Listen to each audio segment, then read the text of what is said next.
Bismillahirrahmanirrahim. Al-Fatihah hadratin Nabil Mustafa Muhammad sallallahu alaihi wasallam wa ala alihi wa ashabihi wa dzurriyyatihi bi anna Allah ya'li darajatihim fil jannah wa yanfa'una bi asrarihim wa anwarihim wa bi ulumi barakatihim fid dini wa dunya wal akhirah. Al-Fatihah. A'udzu billahi minasy syaithanir rajim. Bismillahirrahmanirrahim. Alhamdulillahi rabbil alamin arrahmanir rahim maliki yaumiddin. Iyyaka na'budu wa iyyaka nasta'in. Ihdinas siratal mustaqim. صراط الذين أنعمت عليهم غير المغضوب عليهم ولا الضالين آمين بسم الله الرحمن الرحيم نويت تعلم والتعليم والتذكر والتذكير والنفع والانتفاع والإفادة والاستفادة والحسال تمسكي بكتاب الله وسنة رسول الله صلى الله عليه وسلم ودعاء إلى الهدى ودلالة على الخير ابتغاء مرضاته وقربه وثوابه وحسن الخاتمة مع اللطف والعافية وصلاح العاقبة. Bismillahirrahmanirrahim. Alhamdulillah, pada hari yang kedua dalam bulan Ramadan tahun ini kita akan melanjutkan pembahasan tentang kitab Siyam, kitab menerangkan puasa yang nanti kita akan ambil daripada kitab Manhajul Qawim. Tetapi sebelum kita memulai masalah hukum-hukum di dalam puasa, kita akan bahas tentang fadilah-fadilah puasa dan tentang perkara yang berkaitan dengan bulan Ramadan. Setelah itu insyaallah kita akan bahas tentang hukum-hukum berpuasa. Kemarin kita sudah mengerti ta'rif, pengertian daripada puasa, lalu dijelaskan pula fadilah-fadilah puasa yang pertama kemarin. Kemudian sekarang fadilah yang kedua daripada puasa, sesuatu diterangkan dalam suatu hadis. Anna sallallahu alaihi wasallam bersabda, sunah Rasulullah sallallahu alaihi wasallam bersabda, asyamu junnatun minan nar ka junnati ahadikum minal qital. Puasa merupakan tameng daripada api neraka seperti tamengnya salah satu dari kalian minal qitali dari perang. Dikatakan dalam suatu hadis, puasa ibarat adalah suatu tameng pelindung, seperti seorang ketika berperang dia mempunyai pelindungan, ya, mempunyai tirs. Tirs itu junnah. Junnah itu apa? Tameng. Nah, terus di hadis yang diriwayatkan oleh Abu Ubaidah Ibnul Jarrah an Rasulullah sallallahu alaihi wasallam, dari Rasulullah sallallahu alaihi wasallam qala, bersabda Rasulullah sallallahu alaihi wasallam, as-saumu junnatun malam yahrikha. Yang namanya puasa adalah junnah, tameng, selagi tidak dirusak tameng itu. Selagi tameng itu tidak rusak. Yaitu tameng kok bisa rusak? Dengan apa? Kalau tameng berlubang, maka tidak bisa ngelindungin dari serangan musuh. Begitu juga puasa itu bisa rusak, bisa berkurang dengan bil ma'asi, dengan kemaksiatan. Yaitu puasa dia jauh dari sesuatu yang membatalkan puasa, kayak makan minum. Tetapi kemaksiatan yang dia lakukan walaupun tidak membatalkan puasa, tetapi mengurangi pahala puasa. Dikatakan dalam hadis, puasa itu merupakan suatu tameng selagi tameng itu tidak dirusak. Dengan apa dirusak itu tameng? Dengan maksiat. Ya. Jadi ketika dalam keadaan puasa seorang bermaksiat, maka pahala puasanya itu berkurang. Nah, makna daripada junnah dalam bahasa Arab adalah perlindungan, ya, karena bahasa Arab itu uniknya ketika harokatnya berubah maka maknanya berubah. Lafal junnah dengan dibaca dhammah huruf jim, junnah artinya tameng. Kalau jannah dibaca fathah, jimnya artinya surga. Kalau jinnah dibaca kasroh, huruf jimnya maknanya jin. Jadi lafalnya sama-sama jim, nun, sama tak. Tetapi berubah makna ketika harokatnya awal doang itu berubah, maka maknanya berubah. Jannah, junnah, jinnah. Kalau hadis ya as-shaumu junnah, puasa itu junnah, tameng, bukan jannah. Ya, kalau jannah artinya surga, kalau jinnah artinya jin. Ya, minal jinnati wan nas. Ya, dalam Al-Qur'an qul a'udzu birabbin nas, malikin nas, ilahin nas, min syarril waswasil khannas, alladzi yuwaswisu fi sudurin nasi minal jinnah, bukan minal jannah. Minal jinnah artinya dari jin. Ya, itu. Jadi bahasa Arab dia itu sedikit perubahan makna, maka akan perubahan lafaz akan merubah makna. Makna dari hadis ini sesungguhnya puasa merupakan tameng atau perlindungan untuk orang yang melakukan puasa itu. Perlindungan dari apa? Daripada api neraka di hari kiamat. Orang ketika melewati jembatan Shirathul Mustaqim, maka di bawahnya itu terbentang api jahanam, yang dimana api neraka jahanam itu akan menarik orang-orang yang berada di atas jembatan Shirathul Mustaqim. Tetapi hikmah daripada puasa, Allah jadikan puasa itu di yaumul qiyamah berupa tameng yang melindungi seseorang ketika melewati jembatan Shirathul Mustaqim dari tarikan api neraka. Ya, itu. Walhasil kesimpulannya dari hadis itu annahu idza kafa nafsahu an syahwat fid dunya, seseorang ketika dia menahan dirinya dari berbuat menuruti syahwat di dalam dunia, maka perkara yang dia lakukan itu akan menjadi tameng dia dari api neraka di akhirat. Jadi ketika dia di dunia dia lakukan puasa, artinya apa? Dia menekan syahwatnya, menekan hawa nafsunya.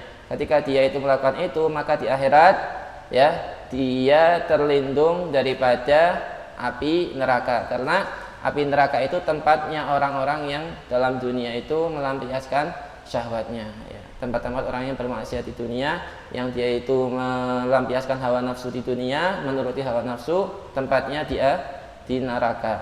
Nah, orang kalau di dunianya itu menahan hawa nafsunya, maka ketika di yaumul qiyamah dia terlindung dari neraka. Ya. Terus maka tidaklah suatu tameng itu sempurna, ya, perlindungan itu sempurna kecuali ketika tameng itu selamat daripada robek, ya, daripada berlubang, yaitu lubang yang dilakukan dengan kemaksiatan wal mukhalafah. Tameng yang tadinya sempurna itu bisa robek dengan apa? Dengan maksiat. Puasa ketika seorang itu daripada menahan dirinya daripada makan minum, selain itu dia menahan dirinya daripada kemaksiatan, maka dia mempunyai perlindungan yang sempurna di hari kiamat nanti. Tetapi ketika puasanya itu sah, sempurna, tetapi ketika dia melakukan puasa, dia campur puasanya itu dengan maksiat, puasa tetap ngibain orang, puasa tetap nyaci maki orang, maka itu puasa berlubang, ya, tidak sempurna. Maka ya nanti di yaumul qiyamah itu tidak bisa melindungi, puasa itu tidak bisa melindungi secara sempurna dari lahaban api neraka, ya, karena nanti daripada lubang-lubang yang dari tameng itu masuk dari itu api neraka, ya. Karena itu dalam hadis yang lain dikatakan as-shaumu junnatun malam yahrikha, puasa merupakan tameng selagi tidak berlubang. Terus ditanya, wahai Rasulullah, maladhi yuhrikha, apa sih yang merubangi tameng itu? Yuhrikuhal ma'asi, yaitu dirubangi puasa itu, tameng itu dilubangi dengan kemaksiatan. Ya, maka dari itu diambil dari hadis ini, walaupun orang puasa ketika maksiat puasanya enggak batal, tetapi pahala dari puasanya itu berkurang. Ya, walaupun kemaksiatan itu enggak membatalkan puasa, tetapi tetap akan membekas pada puasa tersebut. Ya, itu. Waqad hukiya dalik, diceritakan daripada an Aisyah, Sayyidah Aisyah radhiyallahu anha, waqad bayyana sallallahu alaihi wasallam, sesungguhnya Rasulullah sallallahu alaihi wasallam telah menjelaskan dalika, itu semua di dalam hadis yang sahih. Beliau mengatakan malam yada qaula zur wal amal bihi falaisa lillahi hajatun fin an yada ta'amahu wa syarabahu. Ya, seseorang ketika puasa dia melakukan kebohongan atau beramal daripada kemaksiatan, maka puasanya itu tidak lain hanya menahan lapar dan menahan minum doang haus. Pahalanya berkurang. Ya, jadi hanya menggugurkan kewajiban tetapi tidak mendapat pahala daripada puasanya itu, ya. Kalau baru ulama bahkan, jadi di dalam puasa itu ada 3 tingkatan. Puasanya orang umum, puasanya orang khusus, puasanya orang khusus, ya, khususnya khusus.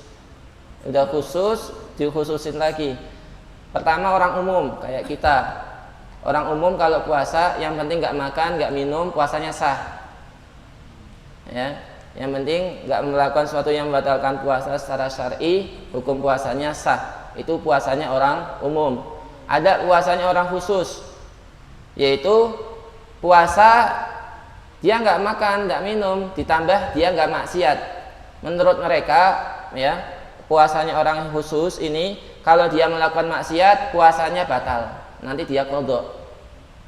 Dia puasa, tetapi dalam puasanya itu gibahin orang, ngomongin orang. Dalam puasanya itu ngambil barang orang. Dalam puasanya itu maksiat, dia anggap puasanya itu batal. Artinya nanti dia ngodok daripada puasa itu. Dan dia jelas orang-orang yang khusus ini nggak melakukan maksiat sama sekali ketika puasanya, karena dianggap apa, maksiat yang dia lakukan itu membatalkan puasa. Itu orang yang khusus. Ada yang khususil khusus, orangnya khususnya khusus, yaitu ketika puasa bagi dia yang membatalkan puasa, ketika dia dalam keadaan puasa hatinya ingat dunia maka batal, ya, hatinya kok lupa dari Allah Subhanahu wa taala, ini puasa mereka batal. Kira-kira kita batal ya? Ya batal terus ya. Makanya sehingga dikatakan sebagian ulama, innal hibah tuftiru shaim. Gibahin orang, gosipin orang itu membatalkan puasa.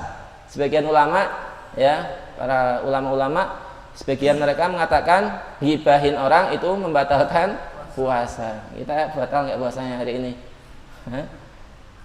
Itu. Dan wajib bagi dia untuk mengqadha hari yang telah di dalamnya ada hibah tersebut. Terus banyak sekali, ya, fadilah-fadilah puasa yang diterangkan oleh Rasulullah Shallallahu Alaihi Wasallam, ya. Termasuknya barang siapa yang puasa fisabilillah, Rasulullah Shallallahu Alaihi Wasallam mengatakan, man shoma yauman fisabilillah ja'alallahu bainahu wa bainan nar khandaqan kama bainas sama'i wal ard. Barang siapa yang puasa 1 hari ikhlas karena Allah Subhanahu wa taala, puasanya itu tidak dikarenakan takut sama orang, tidak dikarenakan ingin mendapatkan pujian oleh orang, dia ikhlas benar-benar karena Allah, maka apa, Allah jadikan bagi dia nanti di yaumul qiyamah khandaqan, 1 parit, ya, 1 parit yang menghalang-halangi dirinya dari api neraka. Ada 1, dia apa, dikasih jarak, yang mana jarak itu seperti antara langit dan bumi, ya. 1 hari dia puasa lillahi ta'ala, benar-benar ikhlas, nggak karena pingin dipuji orang, karena kita kan syirkul khafi, syirik tapi yang khafi, yang samar itu ketika kita beribadah pingin dipuji sama orang lain. Nah, kalau ini orang ikhlas, benar-benar ikhlas, maka akan diberi suatu pahala, yaitu apa? Dijadikan antara dirinya pembatas dengan api neraka, yang pembatas itu diibaratkan jaraknya seperti langit dan bumi.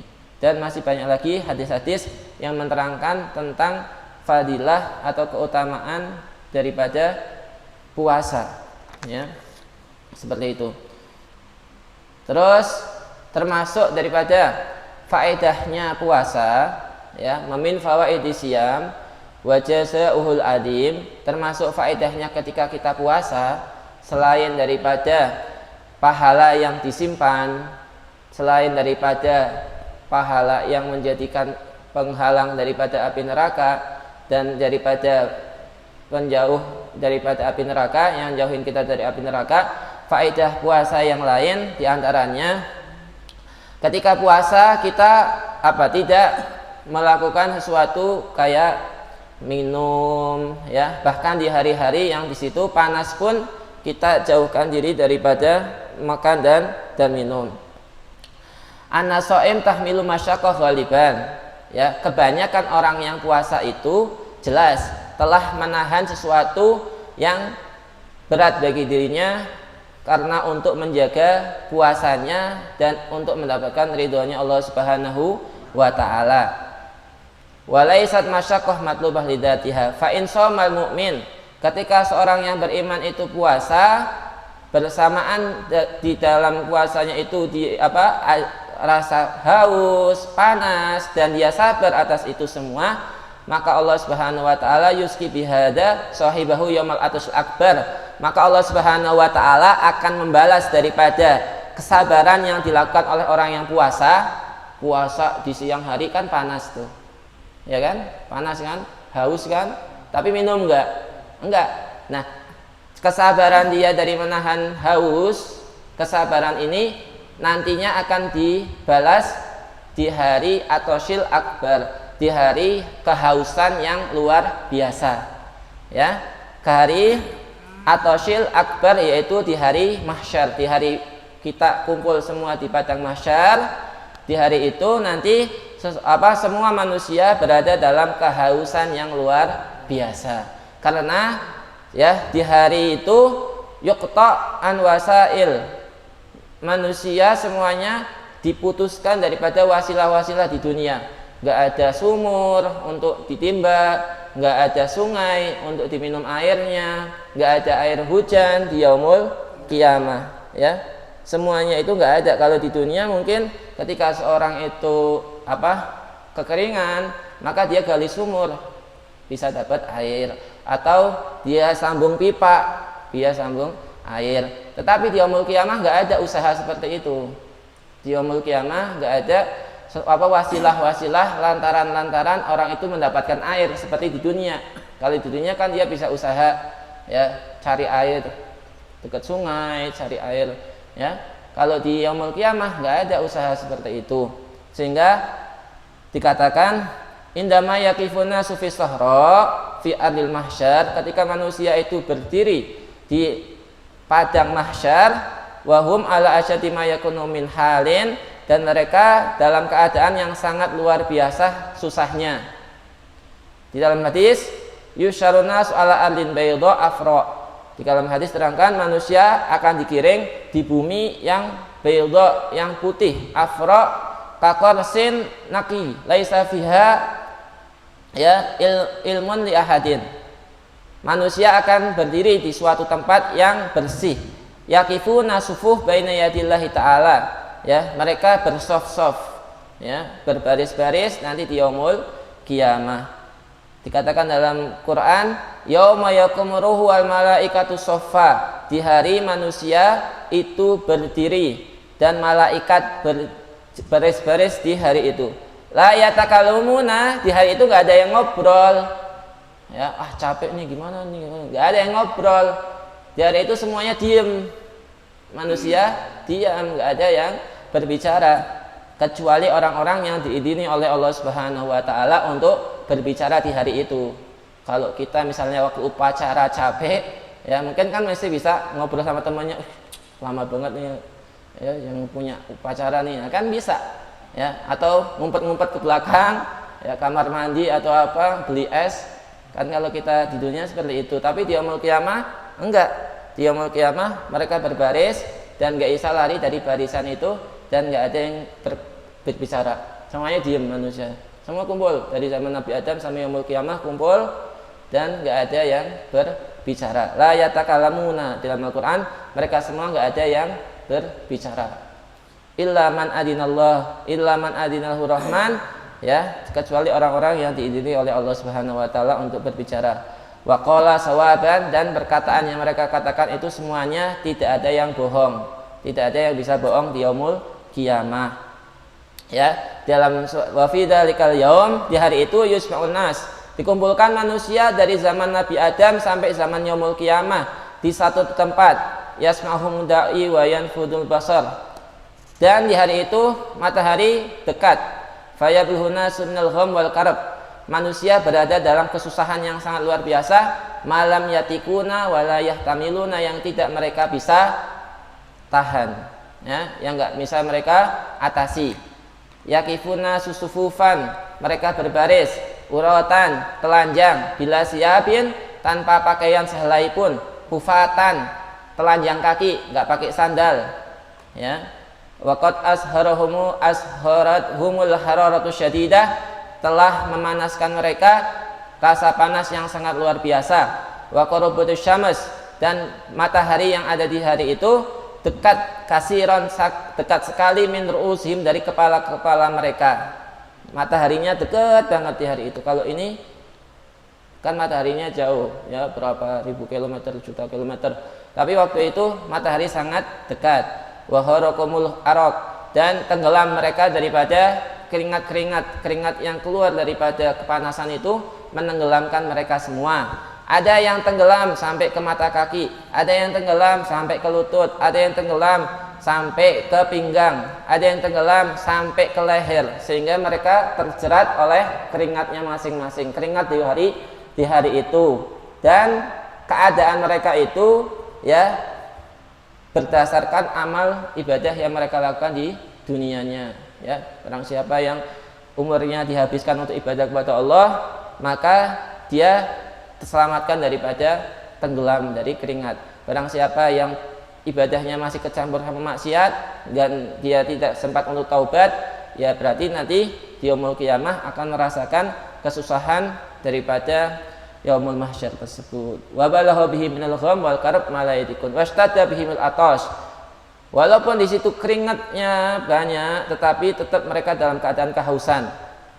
Wa hunal an tatawal muddah, dan di hari itu masanya sangat lama, ya. Satu hari, kayak di satu hari di yaumul qiyamah ibaratkan 1000 hari di, ya kealfisanah, seperti 1000 tahun di dunia. Satu hari di yaumul qiyamah, di kita di padang mahsyar cuma satu hari. Tapi kalau dibandingkan satu hari di dunia itu sama dengan 1000 tahun, ya. Orang hidup 1000 tahun berarti udah buyut, ya kan. Kalau di yaumul qiyamah cuma satu hari doang, tetapi dibandingkan hari waktu di dunia adalah 1000 tahun. Jadi kita berdiri itu 1000 tahun di padang mahsyar. Laisa hunaka min wasaili dunya syai'un, ya. Tidak ada sesuatu yang bisa kita pakai seperti halnya di dunia ini. Kullu syai'in intaha, semuanya berakhir. Wa ma ma'akal ladzi yuskika min dalikal atas ila amalaka sholihah. Sesuatu yang bisa menghilangkan rasa dahaga kita di yaumul qiyamah bukan daripada air sungai ataupun air sumur yang seperti di dunia, tetapi yang bisa menghilangkan dahaga di yaumul qiyamah adalah amal-amal ibadah yang dia lakukan di dunia, amal soleh yang dia lakukan di dunia. Maka dari itu dikatakan hari itu sebagai yaumul atashil akbar, hari kehausan yang luar biasa, ya. Dikatakan nama yaumul mahsyar, ya, nama daripada yaumul qiyamah tersebut adalah yaumul, hari atau kehausan al akbar yang besar. Nah, yaitu nanti di yaumul qiyamah yang bisa menghilangkan dahaganya adalah ketika dia di dunia dia berpuasa, maka puasa itulah yang bisa menghilangkan dahaga orang ketika berada di padang mahsyar. Indama yasrab, berkata suatu hari Sayyidina Ibrahim bin Adham, ya, Ibrahim bin Adham itu salah satu seorang sufi, ya, orang al-arif billah, termasuk pemimpinnya orang-orang zuhud, ya. Terus berkata Ibrahim bin Adham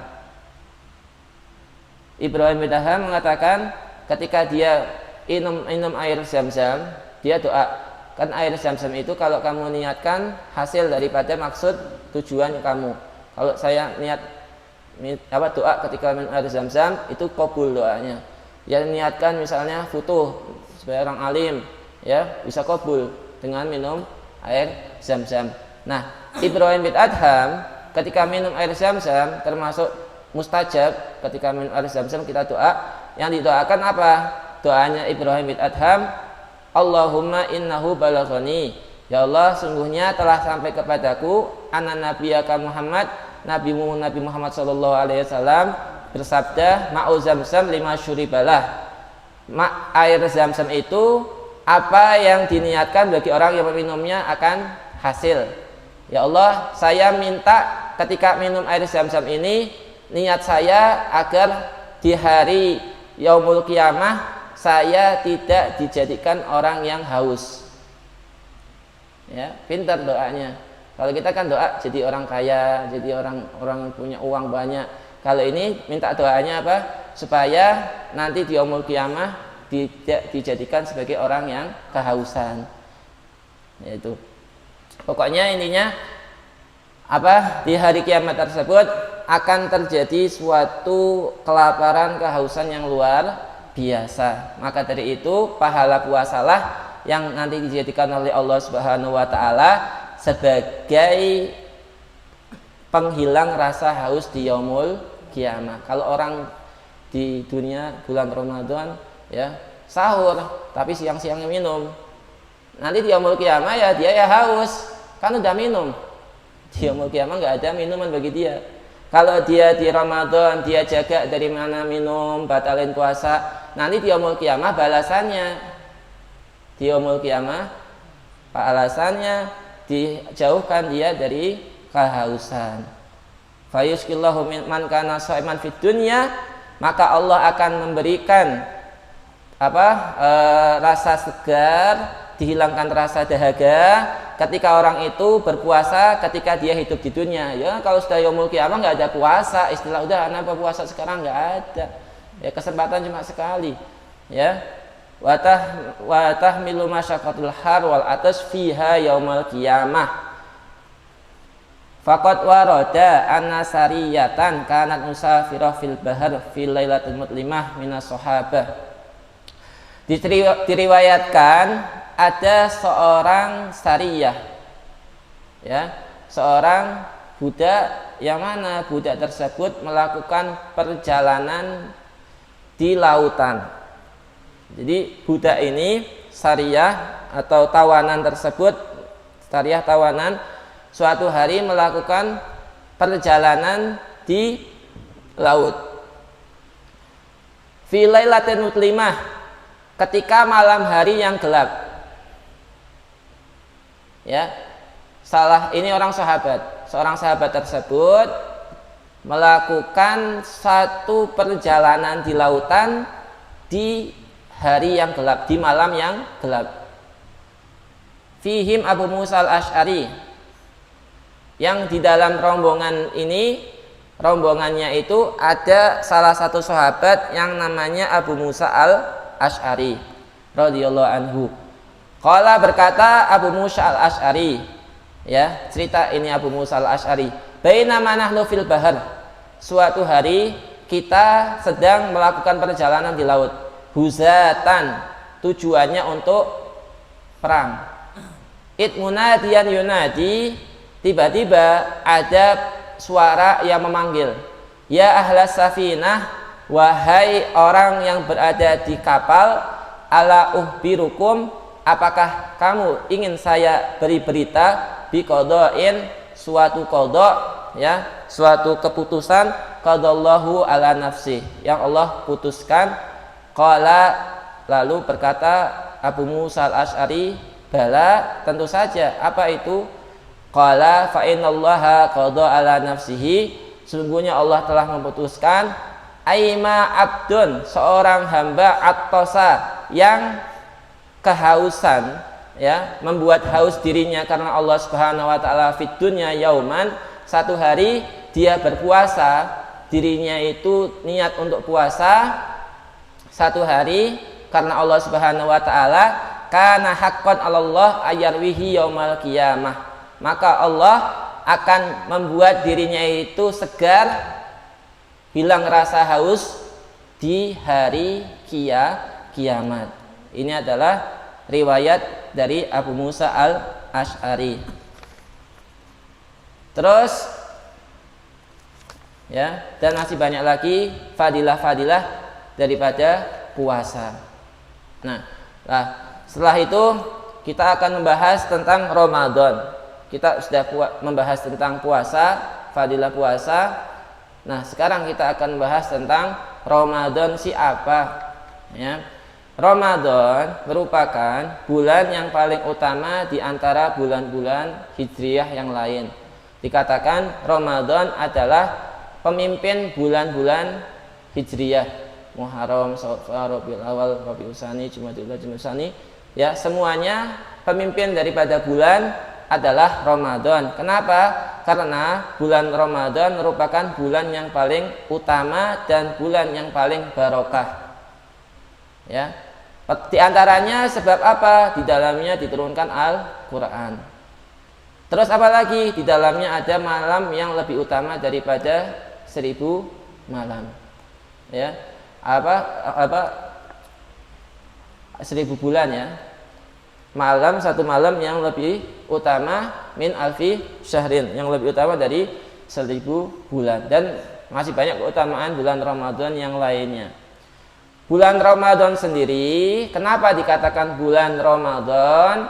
Karena bulan ini diambil ketika, nama bulan ini diambil ketika waktu yang sangat panas. Ramadan itu, ya, berasal dari kata romdo, bahasa Arab, romdo, artinya syiddatul hararah, sangat panas, ya. Diambil Ramadan dari kata-kata romdo, artinya romdo apa? Keadaan yang sangat panas.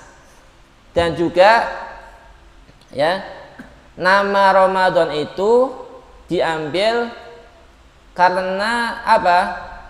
Waktu yang sangat panas itu, ya, waktu yang sangat panas itu menjadikan batu-batuan yang ada di sekitarnya itu panas. Ya, bahasa Arabnya romdo, ya. Bahasa Arab daripada batu yang panas disebabkan oleh matahari adalah romdo. Maka dari itu bulan itu dikatakan bulan Ramadan, ya. Seperti itu. Nah, hukum kita gimana sih kalau ngomong Ramadan tanpa disertai oleh bulan? Para ulama, sebagian ulama mengatakan Ramadan hukumnya makruh.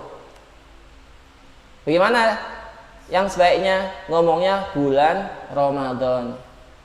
Sebagian ulama menghukumi makruh kalau cuma ngomong Ramadan doang, ya, tanpa disandari dengan bulan. Kalau yang lain terserah, mau Muharram, kamu ngomong Muharram, Rabiul Awal, nggak ada disertai bulan, tidak masalah. Tetapi sebagian ulama kalau ngomong Ramadan tapi tidak disertai dengan istilah bulan, maka hukumnya makruh. Apa sih dasarnya? Apa sih dalilnya? Ya, ulama itu berpendapat, ya, daripada firman Allah Subhanahu wa taala, syahrul ramadana alladzi unsila fihil Qur'an hudan linnas. Dalam Al-Qur'an Allah Subhanahu wa taala menyandarkan lafal Ramadan dengan syahrun, bulan. Dari itu Maka kurang layak kalau kita cuma ngomong Ramadan tanpa ada diiringi dengan bulan. Walaupun ya pendapat yang sahih yang diriwayatkan oleh Imam Nawawi mengatakan mubah, terserah, tidak apa-apa masuk makruh. Ya susah amat ngomong jadinya nanti Ramadan. Nah, tapi ahsan, lebih afdol kita ngomong bulan Ramadan. Ya sebagai penghormatan daripada bulan tersebut. Ya itu. Terus intinya ada khilaf bainal ulama, antara menyebutkan Ramadan yaitu dengan disandarkan dengan bulan dan tidak disandarkan dengan bulan. Terus di dalam fadilahnya bulan Ramadan ini diantaranya firman Allah Subhanahu wa taala, ya, syahrul Ramadan alladzi unzila fihil Qur'an hudal linnas wa bayyinatin minal huda wal furqan. Kenapa bulan Ramadan ini menjadi bulan yang sangat luar biasa di antara bulan-bulan yang lain? Karena dinas dalam Al-Qur'an, ya, dijelaskan dalam Al-Qur'an Allah Subhanahu wa taala berfirman, syahrul Ramadan, bulan Ramadan alladzi, bulan unzila yang diturunkan fihi di dalamnya Al-Qur'an. Quran diturunkan ya pertama kali di bulan Ramadan, ya. Hudan linnas sebagai bentuk petunjuk untuk manusia. Wa bayyinatin minal huda wal furqan. Allah Subhanahu wa taala ya fi hadhil ayah mensifati syahrul Ramadan mubarak, bulan yang diberkahi, bi anallaha anzala fihil Qur'an, karena diturunkan di dalamnya adalah Al-Qur'an.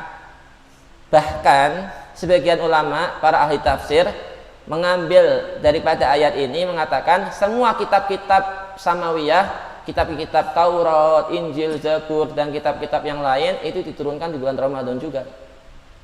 Enggak hanya Al-Qur'an, bahkan kitab-kitab yang lain pun diturunkan di bulan Ramadan. Maka dari itu bulan ini merupakan bulan yang utama. Itu ya. Wasufu allati nazala ala bina Adam, mulai daripada mushaf ya, kalau kitab 4 yang wajib kita ketahui ya, Zabur, Injil, Taurat, Quran. Adapun para nabi-nabi, para rasul-rasul itu ada yang diturunkan mushaf ya, lembaran-lembaran dari mulai zaman Nabi Adam sampai ya wala ibni Hisis dan Nabi Sis anaknya Nabi Adam, dan selain daripada itu dalam satu riwayat diturunkan di bulan Ramadan. Dalam ini keterangan maka terungkaplah bahwasanya Ramadan itu bulan yang utama. Apa sih makna diturunkan Al-Quran di bulan Ramadan? Ya, apa sih makna Al-Quran itu diturunkan di bulan Ramadan? Makna inzal, makna turun di sini adalah harusnya kalau turun itu, yang turun itu harus berupa jirim yang mahsus, yang bisa dilihat ya. Perkara turun itu harus berupa jirim mahsus ya. Kayak misalnya batu turun. Tetapi Al-Quran bagaimana bisa disifati turun ya, dan kitab-kitab yang lain bagaimana bisa disifati turun? Jawabannya adalah An Al-Quran ja'alallahu lahu nazilataini wal kutubus sawiyah kullaha nazilat daf'atan wahidah. Kita berbicara pertama tentang kitab-kitab Allah selain Al-Quran. Kitab-kitab Allah selain Al-Quran itu diturunkan dalam satu wadah ya. Kitab-kitab Al-Quran selain Al-Quran itu diturunkan dalam satu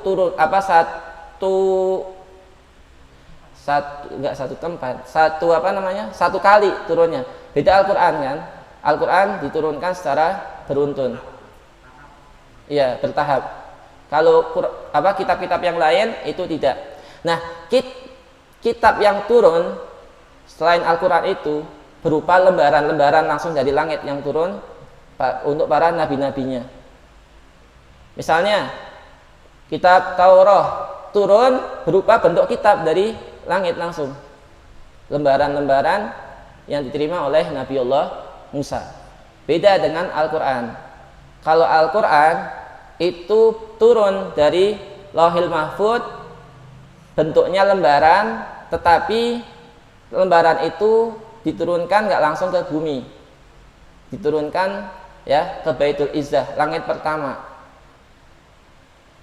Ya, jadi yang turun itu berupa lembaran. Ya, yang turun itu berupa lembaran berbentuk mushaf. Nah, kitab-kitab selain pada Al-Quran itu turun sudah berbentuk suhuf, lembaran. Anzalahalahu fi sufin nal jannah. Ya. Yang mana diturunkan daripada surga fi alwahin, terbuat daripada lembaran-lembaran dari surga yang ditulis di dalam lembaran itu isi daripada Taurat, ya, dari awal sampai akhir. Karena inilah Allah Subhanahu wa taala berfirman, wa alqal alwah, Allah menjatuhkan papan atau lembaran-lembaran, wa akhadha bi ra'si ahihi yajruhu ilai, wa alqa alwah, ya, wa alqa alwah, ketika Nabiullah Musa habis menerima kitab Taurat, datang ke Bani Israel, melihat Bani Israel ternyata sebagian sudah pada menyembah sapi, itu dilempar kitab Tauratnya. Saking marahnya Nabiullah Musa, wa akhadha bi ra'si ahi, terus diambil itu janggutnya Nabiullah Harun, ya, juruhu ilaihi, ditarik itu janggut karena marahnya Nabiullah Musa melihat kelakuannya Bani Israel. Nah, ini daripada ayat ini diterangkan tentang alwah, tentang lembaran-lembaran. Berarti turunnya Taurat dari langit sudah berupa bentuk lembaran. Berbeda dengan Al-Quran. Al-Quran awal turun, ya, itu berupa suhuf, berupa lembaran-lembaran, tapi enggak ke dunia, tetapi di langit pertama. Nanti terangkan. Nah, terus lembaran-lembaran ini nazalat fiha Taurat, yang di dalamnya ada Taurat. Begitu juga Injil, seperti itu juga. Kitab Injil, kitab Zabur dan lain-lain itu sudah berbentuk lembaran. Nah, lalu dari lembaran-lembaran ini ada yang sisa, yang disimpan oleh Bani Israel. Yuhafiduna 'alaiha, ya, dijaga ini lembaran, sisa pecahan-pecahan lembaran itu, ya, dijaga oleh Bani Israel sampai meninggalnya Nabiullah Musa dan Nabiullah Harun. Dan datang setelahnya para nabi, ya. Seperti kalau kita setelah Nabiullah Muhammad, ulama-ulama yang meneruskan. Kalau Bani Israel setelah Nabiullah Musa meninggal, nabi-nabi yang meneruskan. Nah, ini lembaran masih ada pada mereka. Wa hakadha Bani Israil nabiyun ba'da nabiyyin yujadiduna syariah Musa wa yuhyunaha wa yanshurunha bainan nas. Nah, fa baqiya inda Bani Israil ba'da wafati Musa wa Harun arba'atu asya. Setelah meninggalnya Nabiullah Musa dan Nabiullah Harun, Bani Israel itu ada 4 perkara peninggalan nabi yang mereka simpan. Yang pertama adalah pecahan sisa daripada kitab Taurat. Lalu ada imamahnya Nabi Harun, tongkatnya Nabi Musa, dan wadahnya yang di situ waktu Bani Israel itu berada di Tih itu satu padang pasir yang mereka nggak bisa keluar di dalamnya, kan, karena sebabkan mereka itu nggak mau masuk ke Palestina. Akhirnya mereka dihukum di satu padang pasir. Mereka hidup di tempat itu selama bertahun-tahun. Ketika mereka mau keluar dari tempat itu, mereka kembali lagi ke tempat yang awal selama bertahun-tahun. Itu namanya Tih.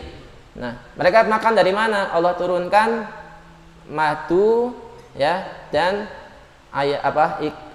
burung goreng atau walhasil. Nah, Nah, tempat madunya itu masih dijaga. Ya, tempat madunya itu masih ada. Itu nanti di mana mereka itu ketika dalam keadaan susah, mereka tawasul, ya. Mereka tawasul dengan barang-barangnya para nabi tersebut. Tabaruk, kalau kita bahasakan, bertabaruk dengan barang-barangnya para nabi terdahulu.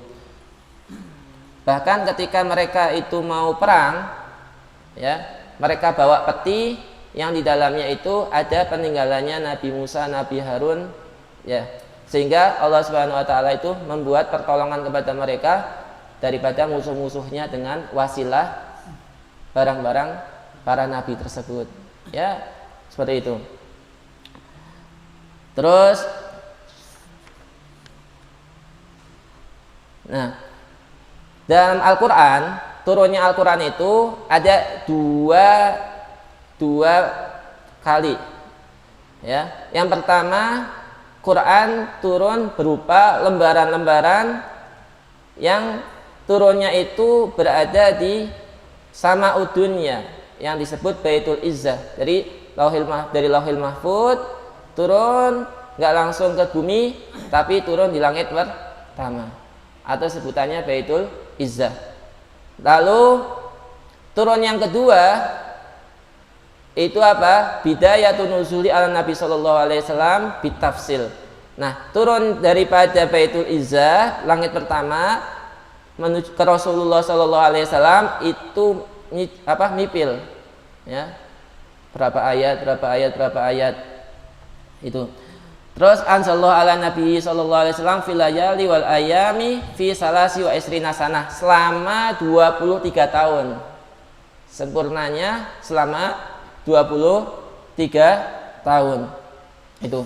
Nah, pertama kali yang turun itu di bulan Ramadan. Maka dari itu bulan ini termasuk bulan yang utama.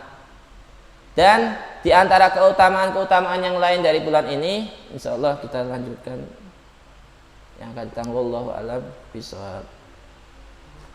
Ya Rabb. Al-Fatihah hadratin Nabil Mustafa Muhammad sallallahu alaihi wasallam. Al-Fatihah. A'udzubillahi minasyaitonir rajim. Bismillahirrahmanirrahim.